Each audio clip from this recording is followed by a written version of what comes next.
अस्सलाम वालेकुम and welcome back to technology explore. मेरा नाम उस्मान है और आज की इस वीडियो में मैं आपको बताऊंगा कि कैसे इस तरह की बेल को हम एक ट्रेस कर सकते हैं पहले तो। दूसरे नंबर पे हम कैसे इस तरह की बेल को ऐसी सर्कुलर शेप में लेके आ सकते हैं। तो बहुत सिंपल है ये काम करना। सिंपल एक टूल आपने यूज़ करना है और जिसका नाम है इन्वेलप टूल। तो उस टूल को कैसे यूज़ करके हम ये जो है डिज़ाइन अचीव कर सकते हैं, ये वीडियो आप एंड तक देखिएगा। तो चलें शुरू करते हैं। ये तस्वीर है जो मुझे व्हाट्सएप के ज़रिए रिसीव हुई है और ये टास्क मुझे दिया गया है कि ये जो बेल आपको नज़र आ रही है, इस बेल को एक तो डिज़ाइन करना है और दूसरा इसको सर्कुलर शेप में लेके आना है। तो चलें स्टार्ट करते हैं। सबसे पहले आप कोरल ड्रा को ओपन करें और उसके बाद आप यहाँ से न्यू डॉक्यूमेंट के अंदर आएंगे, यहाँ से ओके करें। ये नया पेज आ गया जहाँ पे आपने वो डाउनलोड की थी तस्वीर, उस तस्वीर को ड्रैग करके आप कोरल ड्रा में लेके आएँ। ये हो गया पहला काम। अब दूसरा काम आप गौर से देखें, ये तस्वीर थोड़ी टेढ़ी है, इसको बिल्कुल हमें सीधा करना है। तो उसके लिए क्या करेंगे कि राइट क्लिक करें और फिर एडिट बिट मैप। आप एडिट बिट मैप करेंगे, एक न्यू विंडो इस तरह की ओपन हो जाएगी। ठीक है, आप आएंगे उसके बाद ये इस एरो पे क्लिक करेंगे क्रॉप वाले के और यहाँ पे आपने सेलेक्ट करना है प्रोस्पेक्टिव करेक्शन। ठीक है, कंट्रोल शिफ्ट प्लस सी इसका शॉर्टकट की है। तो इसको आप सिलेक्ट करेंगे जो ही तो इस तरह का एक डब्बा बन जाएगा। ये डब्बा जो है इसके चार कोने हैं, इन चारों के चारों कोनों को आपने इस लाइन के मुताबिक एडजस्ट करना है। तो चले एडजस्ट करते हैं। ये पहले आ गया इस कोने पे, ये वाला आ गया इस कोने पे। ठीक है, इसी तरह ये वाला आ गया इस कोने पे और ये वाला जो है ये आएगा इस कोने पे। ठीक है जी, ये करके आपने यहाँ पे क्लिक करना है उसके बाद, या आप यहाँ से अप्लाई भी कर सकते हैं। इसको आप अप्लाई करें तो ये देखें तस्वीर बिल्कुल सीधी हो गई। अब आप इसके ऊपर क्लिक करें और फिर उसके बाद फिनिश एडिटिंग वाले इस बटन पर आप क्लिक करें।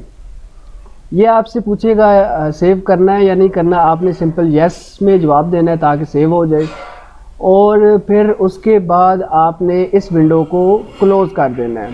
तो ये आपका कोरल ड्रा वाली जो ओरिजिनल विंडो थी वहाँ पे ये आ गया और ये तस्वीर बिल्कुल सीधी हो गई। अगला स्टेप ये है कि हमने इसको ट्रेस करना है और ट्रेस से इस सारे को नहीं करना। अब आप गौर से देखें, ये यहाँ से लेके यहाँ तक डिज़ाइन है और फिर सेम चीज़ यहाँ से यहाँ तक है। ठीक है, तो मैं क्या करूँगा कि मैं ऐसे करता हूँ, ये यहाँ से डिज़ाइन करना है, इस जगह से शुरू करता हूँ, इस जगह से। ठीक है, तो इसके लिए ट्रेस करना होगा हमने। ट्रेस के लिए ये देखें आप यहाँ पे फ्री हैंड टूल है, इसके इस एरो पे क्लिक करें और यहाँ से आप बी स्प्लाइन को सिलेक्ट करें। अच्छा, स्प्लाइन जो है वो आपने यहाँ से ड्रा करनी शुरू करनी है।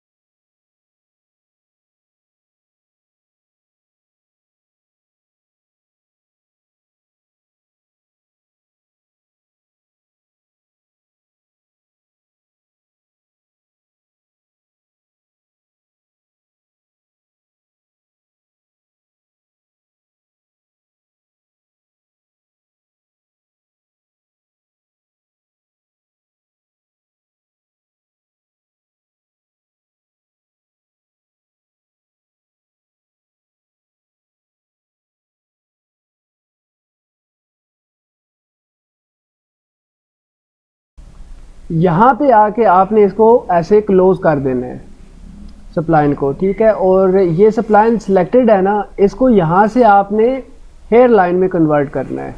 उसके बाद आपने यहाँ से पिक टूल को सिलेक्ट करना है। ये चीज़ जो थी हमारा डिज़ाइन ये हो गया कंप्लीट। अच्छा, अब आपने क्या करना है कि इस सारे को आपने सिलेक्ट करना है, कॉपी पेस्ट यानी कंट्रोल CV से आपने उठा के इसको, इसका डुप्लीकेट एक यहाँ पे लेके आना है। सबसे पहले आपने क्या करना है कि इसको 90 डिग्री आपने रोटेट करना है, ऐसे यहाँ से 90 डिग्री रोटेट किया। उसके बाद एक्सपेक्ट रेशो को आपने रखना है लॉक और इसकी जो विड्थ होगी ना वो 1.583। अच्छा, ये मैंने इसलिए रखी है क्योंकि वीडियो बना रहा हूँ ना, तो वीडियो मैंने पॉज करके पहले सेटिंग सारी चेक की है ताकि आप लोगों के सामने कोई मसला ना हो। मतलब वीडियो छोटी से छोटी बनाओ और आप ताकि सीख सकें। अच्छा खैर, ये 1.583 ये आप जब खुद से करेंगे, आप प्रैक्टिस करेंगे, आपको आइडिया हो जाएगा कि कितनी लेंथ रखनी चाहिए, वो आप सेटिंग वगैरह आप लोग खुद कर लेंगे। अब आपने क्या करना है कि ये सिलेक्ट है, जैसे कि अभी आप देख सकते हैं, इसको पकड़ के ना यहाँ पे ऐसे ले, अब देखें ये ऊपर नीचे ऐसे ऐसे हो रहा है। आप कंट्रोल की को प्रेस एंड होल्ड रखेंगे ना, तो फिर एक लाइन में ये ऐसे आगे जाएगा। अच्छा, ये थोड़ा सा आगे लेके जाना है और ये यहाँ पे आके आपने राइट को क्लिक करना है, ठीक है। इससे इसका डुप्लीकेट बन जाएगा। उसके बाद एक दफ़ा आपने कंट्रोल+D दबाना है ताकि एक और डुप्लीकेट आ जाए। 3 डुप्लीकेट्स आ गए। अब ये सारे के सारे को आपने सिलेक्ट करना है और यहाँ से आपने वेल्ड वाले बटन को आपने प्रेस कर देना है। अब ये एक चीज़ बन गई। नेक्स्ट हमने क्या करना है, एक सर्कल लगाना है यहाँ पे, कंट्रोल और शिफ्ट को प्रेस रख के, ठीक है। उसके बाद इसका लॉक यहाँ से लगा रहेगा और यहाँ से आपने इसका जो साइज़ होगा वो 21 इंच इसका डायमीटर होगा। कंट्रोल+CV यानी कॉपी पेस्ट, और दूसरे का जो है वो होगा 18 इंच। अच्छा, एक दफ़ा इसकी लंबाई को मुझे देखने दें। जो इसकी लंबाई है ना, वो जो मैंने सेटिंग की थी उसके तहत लंबाई जो है वो ये तोड़ इसकी जो लंबाई है वो 13.522 होनी चाहिए। तो मैं इसके लॉक को ख़त्म करता हूँ और यहाँ पे 13.522। अच्छा, वो जगह जहाँ पे मैं सेटिंग के लिए ये लंबाइयाँ चौड़ाइयाँ निकाली थी ना, वो मैं आपको बताऊँगा अभी थोड़ी देर तक। अच्छा खैर, ये चीज़ 13.522 और 1.583 इसकी चौड़ाई आ गई। अच्छा, अब क्या करना है, हमने एक लाइन ड्रा करनी है ये, ठीक है। और उसके बाद इस लाइन को सिलेक्ट करना है और इधर से इस सर्कल को, और CE यानी सेंटर भी हो जाए और बिल्कुल इसके दरमियान में आ जाए। इस लाइन को सिलेक्ट करना है आपने, और ये जो एंगल है ना, ये एंगल आपने देना है इसको 24.5 का। फिर कंट्रोल+CV यानी कॉपी पेस्ट हो जाएगा, और दूसरी जो लाइन होगी ना, इसका एंगल आपने देना है 335.5, ये चीज़, ठीक है। उसके बाद ये ड्रैग करके यहाँ पे ले आए आप। अब क्या करना है कि यहाँ से आपने सेलेक्ट करना है स्मार्ट फिल, और ये जगह आपने फिल कर देनी है। फिर उसके बाद इसको सिलेक्ट करना है और इधर पहले इसको सिलेक्ट करना है और फिर इसको सिलेक्ट करना है, और फिर आपने C को यानी सेंटर कर देना है इसको प्रेस करके। अब आगे का क्या काम है कि आपने आना है ऑब्जेक्ट्स में, ऑब्जेक्ट्स में नहीं, यहाँ से आपने आना है इफेक्ट्स में। इफेक्ट में आके ये इन्वेलप नाम की ऑप्शन कंट्रोल+F7 से, ठीक है, इसका शॉर्टकट की है, ये आपने सेलेक्ट करनी है और इस बेल को आपने सेलेक्ट करना है।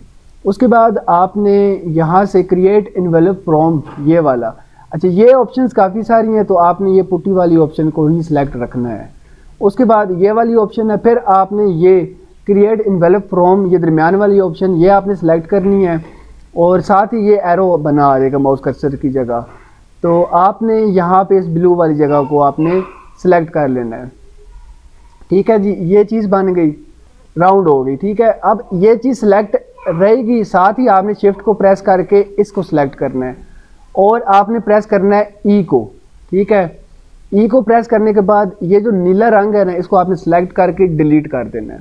अब आपने क्या करना है, इसको सिलेक्ट करना है एक दफ़ा, अब दोबारा से इसको क्लिक करें आप, तो ये इसकी ट्रांसफॉर्म ऑप्शंस आ गई। तो यहाँ से आपने इसको इसके सेंटर पॉइंट को पकड़ के इस सर्कल के सेंटर पॉइंट पे लेके आना है। उसके बाद आपने यहाँ से इसको रोटेट करना है। ये आप गौर से देखें, ये यहाँ तक आपने इसको रोटेट करना है और साथ ही आपने राइट क्लिक को प्रेस करना है ताकि डुप्लीकेट बन जाए। उसके बाद आपने क्या करना है, शिफ्ट कंट्रोल+D से इसकी डुप्लीकेट बनाते जाना है, एक और डुप्लीकेट ये। अब देखें जो लंबाइयाँ मैंने निकाली थी ना, मैंने अब जिस तरह इसकी लंबाई सेट की थी, तो ये यहाँ पे नहीं ख़त्म होना चाहिए बल्कि यहाँ पे आके ख़त्म होना चाहिए। तो हम क्या करेंगे, ये जो चीज़ है ना इसको थोड़ा सा और आगे रोटेट करेंगे। तो Ctrl+Z से मैं इसको दोबारा से अंडो करता हूँ और इस दफ़ा थोड़ा जूम इन करके मैं इसको रोटेट करूँगा ये यहाँ तक। तो उसके बाद आपने राइट क्लिक कर देना है ताकि डुप्लीकेट बन जाए। अब Ctrl+D से डुप्लीकेट बनाते जाएं, ये देखें ये यहाँ पर आ गया, ठीक है। ये करने के बाद अब ये लाइन, दोनों लाइंस को आप ना डिलीट कर दें, ये डिलीट कर दिया। उसके बाद ये अंदर वाला सर्कल सेलेक्ट करें और इसको डिलीट कर दें और फिर से बाहर वाला सर्कल सेलेक्ट करें और इसको Ctrl+X से आपने कट कर लेना है। अब इस सारे को आप सेलेक्ट करें और उसके बाद आप प्रेस करें यहाँ से वेल्ड वाली ऑप्शन को, ये चीज़, ठीक है। अब ये एक कंटूर, सारा का सारा एक कंटूर बन गया, वेल्ड हो गया। अब जो आपने सर्कल यहाँ पे किया था, कट किया था, उसको पेस्ट करें आप। पेस्ट करने के बाद आप इसका जो डायामीटर है ना बाहर से, इसको थोड़ा सा आप कम करें। अब यहाँ पे देखते हैं कि कितना कम हम लोग करें तो ये बेहतर जो है ना ये बनेगा। तो उसके लिए क्या करेंगे हम कि 21 है तो यहाँ पे मैं लिखता हूँ 20.5, ठीक है। और फिर देखते हैं, बहुत कम, बहुत फ़र्क ज़्यादा आ गया, तो हम 20.75 लिखते हैं, 20.75, पौने 21। अब कदरे बेहतर है। अच्छा, अब ये चीज़ होगी। अब इसको Ctrl+C और V से कॉपी पेस्ट आपने यानी कि करना है और जो अगला होगा उसको आपने देना है, पहले हम देंगे 18, तो 18 पे, ठीक है, ये कट कर रहा है, सबको इंटरसेक्ट कर रहा है ये। इसकी आप ना एक डुप्लीकेट बना लें Ctrl+C+V से, यहाँ पे ऐसे ले आएँ। अब आप क्या करें कि सबसे पहले आप सेलेक्ट करें इस बेल को और शिफ्ट को प्रेस करके आपने इस बाहर वाले सर्कल को सिलेक्ट करना है और यहाँ से आपने सेलेक्ट करनी है फ्रंट माइनस बैक वाली इस ऑप्शन को। ये चीज़ बन गई। अब यही काम हमने ये अंदर वाले सर्कल के साथ करना है। पहले आप सर्कल को सिलेक्ट करें और फिर इस बेल को, ये वाली ऑप्शन इस्तेमाल करें, बैक माइनस फ्रंट। तो ये चीज़ हमारी इस तरफ से भी तैयार हो गई। अब इस सारे को सिलेक्ट करें, Ctrl+G से आप इसका बना लें ग्रुप और उसके बाद आप सर्कल ड्रा करें शिफ्ट और कंट्रोल को प्रेस करके।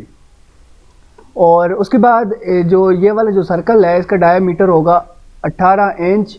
अब आपने क्या करना है कि इसको सिलेक्ट करना है और इसका जो डायमीटर है वो आप रखें 17 इंच, 17 इंच।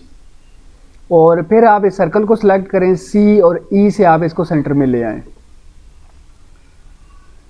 अब आपने जो भी डिज़ाइन वगैरह इसमें बीच में इसके अंदर आपने रखना है वो आप रखें। अभी मैं इसके अंदर एक लेके आता हूँ डिज़ाइन। अच्छा, अब मैं ये डिज़ाइन लेके आया हूँ, तो इसको आप सिलेक्ट करें और इसका जो डायमीटर है वो आप 13.5 इंच रख दें, 13.5 से 13.5 यानी कि। उसके बाद इसको सिलेक्ट किए रखें और साथ ही आप इस सर्कल को सिलेक्ट करें शिफ्ट को प्रेस करके, फिर C और E से आप सेंटर ले आएँ। अच्छा, ये मेरे ख्याल में 13.5 से भी थोड़ा सा ज़्यादा हमें करना चाहिए। इसको मैं कर लेता हूँ 14, अब कुछ बेहतर है। उसके बाद ये हो गया 18, ये 17, ये आ गया 14। फिर यहाँ से आप स्मार्ट फिल के इस टूल की मदद से आप यहाँ पर क्लिक करें ताकि कलर आ जाए। और ये जो चीज़ है ये अब हमने अचीव, ये टारगेट कर लिया। ठीक है, ये साइड पे आ गई आपकी वो बेल। इस सारे को सिलेक्ट करके मैं इसको बड़ा करता हूँ ताकि आपको दिखे। तो ये थी वो बेल जो हम इस शेप में लेके आए हैं। तो उम्मीद करता हूँ आपको ये आज की वीडियो जो है वो पसंद आई होगी। तो वीडियो देखने के लिए बहुत शुक्रिया। चैनल को सब्सक्राइब करना मत भूलिएगा। इंशाल्लाह अगली वीडियो में मुलाकात होगी। अल्लाह हाफिज़।